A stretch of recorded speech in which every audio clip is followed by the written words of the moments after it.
Birds! We've covered Zapdos, we've covered ZRE.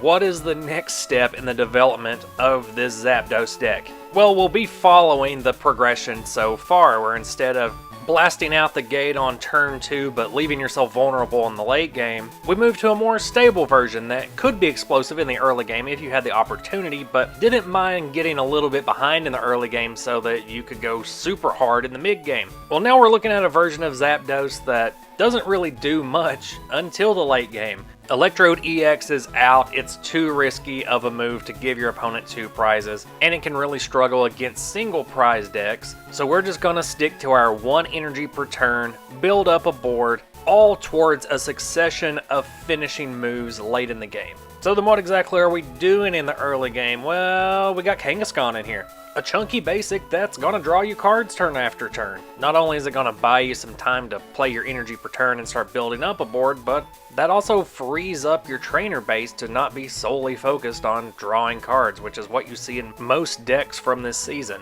Or if you run into an early EX, then throw a Wobbuffet out there and try to wall it that way. So that energies attached to Kangaskhan aren't going to waste, we have a full playset of Experience All in here. If you are up against an EX heavy deck, then one of the Pokemon you want sitting on your bench with an Experience All is Rayquaza Star. With this deck, you can't blow up an Electrode EX and immediately power up a Rayquaza Star as soon as it hits the field. Instead, you have to leave it vulnerable on the bench for a few turns, which can be risky. It's essentially just going to be a looming threat staring your opponent down as energy move over to it one at a time. Your whole goal is going to be just draw cards, get energy into play, so that turn 4 and after, you can just start dropping birds in quick succession. Legendary Ascent is so good in the late game, and that's why we are going to abuse it. Whenever you play an Articuno EX, a Zapdos EX, or a Moltres EX onto your bench, you can immediately put it into the active position and move energy onto it. So as soon as it's in play, it's powered up for attack as long as you've stacked your energy right.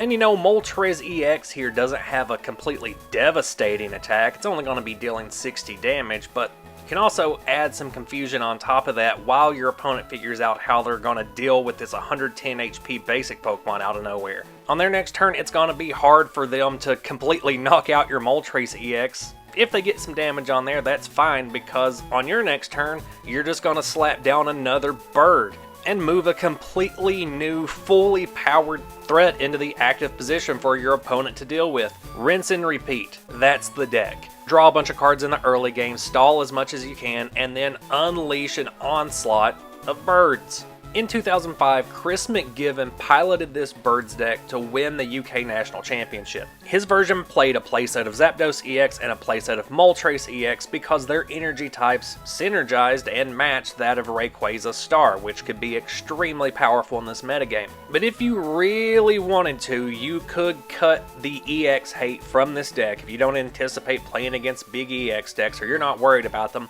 you can cut the Wobbuffet and the Rayquaza Star for Articuno EX and go full power of 1. Or just swap out birds altogether depending on what your anticipated matchups are going to be. Lynette's Net Search is a godsend in this deck. In the early game, you can go grab your Kangaskhan or Wobbuffet depending on what's sitting across the table for you. But in the late game, you can go grab a Zapdos, a Moltres, and a Rayquaza. An absolute power move if you already have 3 energy in play. Speaking of, Mr. Stone's project ensures that you have the right type of energy in play. You're primarily going to be searching up lightning and fire, but on the rare occasion that you want to start flipping stuff over with a Wobbuffet, you can go grab those 2 psychic energy that the deck runs. Here's Chris's deck list from 2005 UK Nationals, and as you can see, I was not joking about completely cutting all of the common draw power so that Kangaskhan could just do its thing in the early game.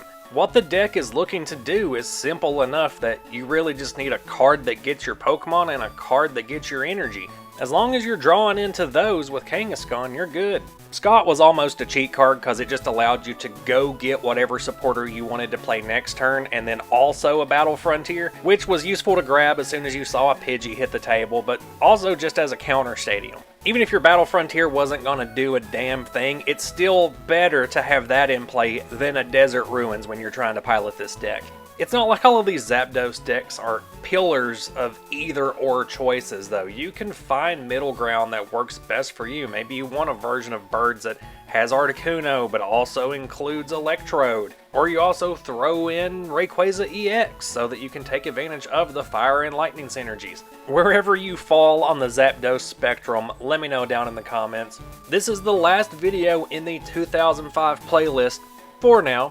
I could always revisit or if I get some request decks. So I also want to know, what have been your favorite decks of the season? Which playstyles seem to fit you the best? If you time traveled to 2005, which archetype are you running? If you've been keeping up with these deck techs, I greatly appreciate you. Or if this is your first video, love to have you here. Go check out everything else on my channel. Plenty of Pokemon TCG content there.